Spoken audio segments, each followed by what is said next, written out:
How do we properly plant the bucket garden? That's what we're here to talk about today. This is our number 3 demonstration garden at the Garden Masters Demonstration Gardens. It's been totally cleared. We use this for demonstration and teaching purposes. Otherwise, it would never be free of any production. We kind of do an all-in, all-out in order for instruction. So we have this all prepared and we're ready to go. So a couple of things that you're going to need will be a small trowel, a tablespoon. It can be this type of tablespoon. It's the large spoon that you sneak away from your wife. And then we have our number 6 nutrient, which is the pelleted form that I've formulated for our gardens. And then of course we have some plants. Now these plants we've purchased just at a local nursery. Initially that's what probably a lot of the gardeners are going to be using, so that's what we'll demonstrate with in this section. Now the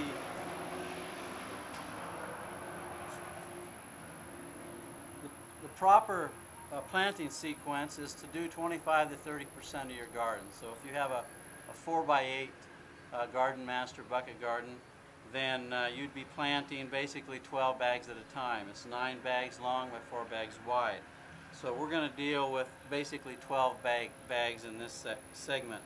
This particular garden is basically set up in the worst case scenario. We do that again for instructional and training purposes. So when you plant, your schematic is always going to be east to west, north to south. So when you look at a garden, it has to be orientated east to west. You're still looking at it as if and plant it as if you're planting north to south. Hopefully that makes sense. So we have a segment of 12 bags that we're going to begin with, and we start with basically in the center.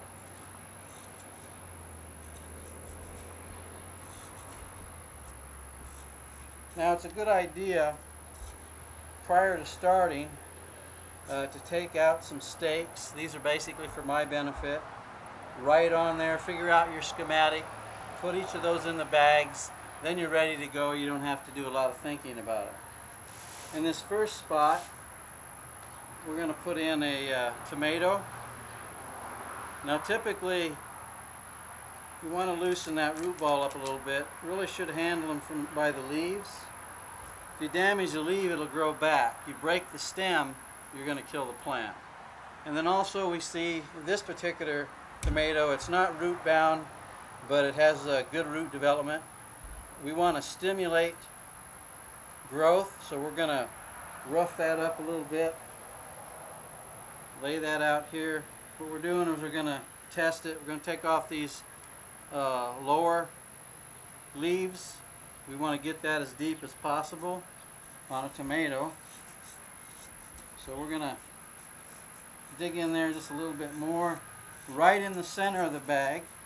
And this is what we call the primary plant, which goes in the center. Then we're going to take our number 6 nutrient, get us a nice tablespoon, get that ready. Then we'll set our plant in here, put a little bit of coverage around the root ball, make sure that you don't have any air pockets. Take that tablespoon of nutrient, sprinkle it around, kick it out on the outside so it's away from the stem. The roots are going to go where the nutrient is and the water. Then we're going to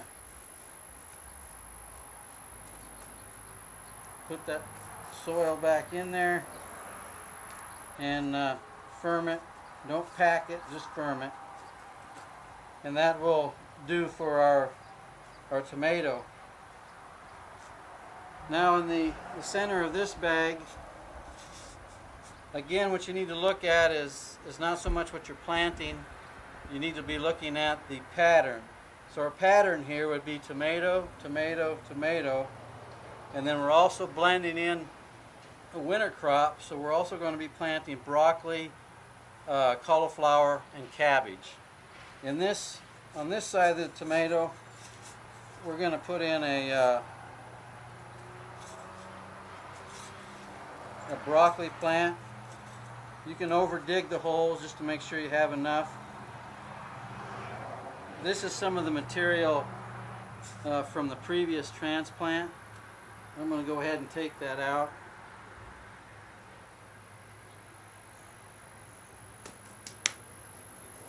Get our nutrient ready, and then we'll find our broccoli plants. Now these, the grower got a little bit of a hurry, so the chances are these may not have fully developed roots, so we want to be real careful with these. So we're going to loosen the one up on the outside, turn it upside down, try not to pull on it on the stem. Actually has a pretty good root development, so we know where we're right there. We'll do just a little bit of root pruning there. Now with these, we want to be sure that we don't plant them too deep, and if you look on the stem, you can see the coloration difference in where it transitions from the root part of the stem to the stem. We can go that deep. It's basically a pale green or white color, and then above that it turns dark green and purple. So we're going to check this for depth there. We're just about right. You know, we're going to pull it up. It's going to start out crooked, but it'll straighten up after a day or so. We've got that ready. We'll go ahead and put that in there, put some fill around it. And I'm just basically putting enough soil in there to come up about 2/3 up the root ball. Then I'm going to take this spoon and put a little of that number 6 in there. And I'm going to hold this over so that the root is straight, so I get it covered. I'm going to firm it up. Now if you have any like that, it's going to look like it's laying on the ground when you first plant it. Don't worry about it. Get the root stem straight, and that's so that you can get the maximum depth, and then by tomorrow that plant will be turned straight up, so not to be concerned there. Now the next plant here would be a tomato, but I think we'll kind of move up here and reach across. Normally you can go to the other side, but for visual purposes I'll do it from here. And we're going to put a pepper in here. Now typically information out in books and on the websites basically will tell you that peppers and tomatoes grow well together and they're friends. And I can tell you that on a commercial scale, the peppers actually inhibit the production of the tomatoes. So we want to keep a little bit of distance between them. And in the Garden Master's bucket garden, if you keep at least a bag width between them, should be okay for gardening purposes. So we've got that hole started. We'll pick out another plant here. We're going to loosen it just a little bit, grab the foliage.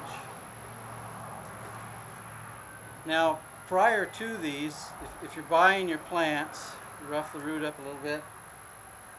3 days, you need to buy your plants 3 days prior to transplanting for proper cycling. You want to make sure that they're really hydrated, that they're not dried out or droughted, and then you'll pre-treat them with Garden Master's organic nutrients. You can go to the website on the Garden Master page and look for the PDF file called the Garden Master Organic Nutrient Application.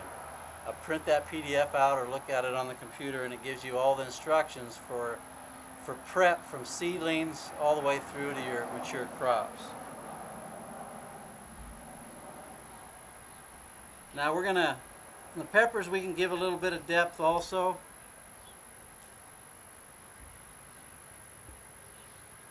give it a little bit of strength. We'll set that in there.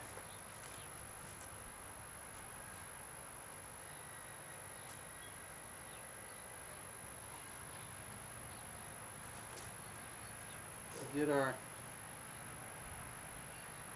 spoon of nutrients. Put them around there fairly evenly. Cover that.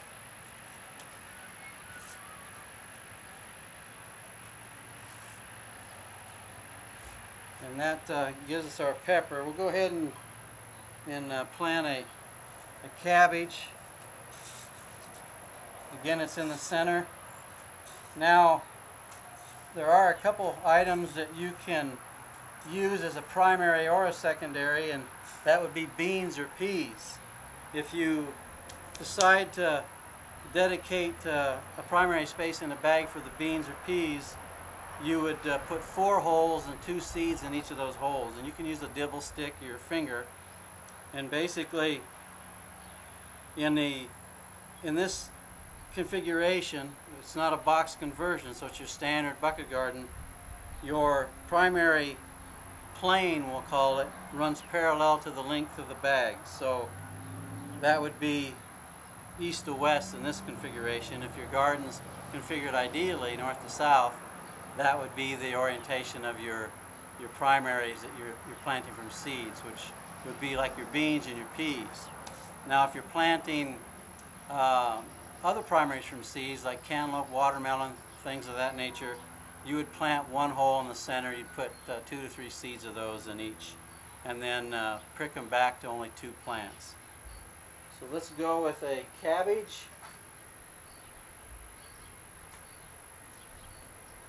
These are another one we'll be concerned with as far as root development. They're fairly small yet, and it appears that they were seeded on the top, so you don't have them actually in the... Yeah, they're another week to week and a half away from real good root development. We're just going to do a slight pruning on that. And again, you got the coloration difference in the transition from root to stem. Look for that for determining your depth.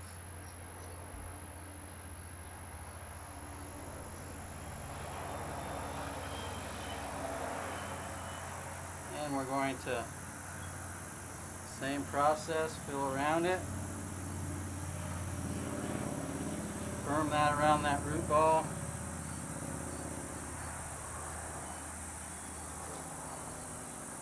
Tablespoon of number 6, we call it, evenly. It's all organic. And then hold that root, hold it so the root is straight.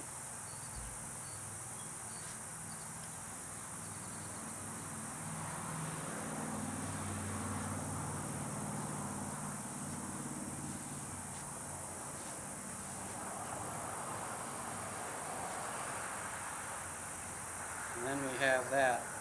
At this time, you would also check the orientation and angle of your emitters, and then when you're completed, you'd water it all in.